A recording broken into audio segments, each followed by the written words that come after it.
Ça c'est le clou, ça c'est un clou qui est là pour marquer, a priori, de ce que j'en sais, l'angle de la grande pyramide. C'est-à-dire que la pyramide, une fois terminée avec le parement, est arrivée jusqu'ici. En fait, le parement, si on s'en tient à ces clous, il vient à peu près ici. Tu vois, maintenant si tu regardes la distance de la pyramide, c'est à peu près comme ça. Enfin, je dis ça à la bouche, quoi. Donc les blocs, ils étaient beaucoup plus gros que ça. Ouais. Beaucoup plus gros que ça. Ils sont écroulés. Et ça, c'est ce qui était dit sous l'expédition Napoléon. Il disait que les blocs de parement, ils faisaient 110 tonnes. Là, les gros blocs qu'on voit là, ici, ces blocs-là, ils font à peu près 1,5 tonne en moyenne. 1,5 tonne à 2 tonnes. On me demande, est-ce qu'il reste des blocs d'origine encore? De parement? Ouais. Moi, je crois pas. Enfin, là, en tout cas, on n'en voit pas sur le site. Hein. On n'en voit pas ici? Non, on n'en voit pas ici. Les clous que Patrice Poyart nous présente comme les projections des coins originaux de la pyramide de Khéops sont en fait des repères d'arpentage laissés par l'astronome écossais David Giles en 1874 lorsqu'il tenta de mesurer le périmètre du monument. Il planta plusieurs de ses pieux de bronze dans les blocs de dallage, dans le prolongement des arêtes de la pyramide. Ces repères ne sont absolument pas là pour figurer les dimensions originales de la pyramide, revêtue de son parement, mais bien pour faciliter la prise de mesure.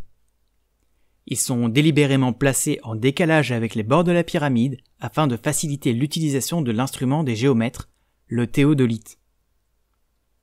Cet appareil repose sur un large trépied et doit être positionné sur des surfaces planes. Le point de référence pour la mesure doit être disposé quant à lui sur un endroit stable et dégagé afin de pouvoir le viser le plus précisément possible.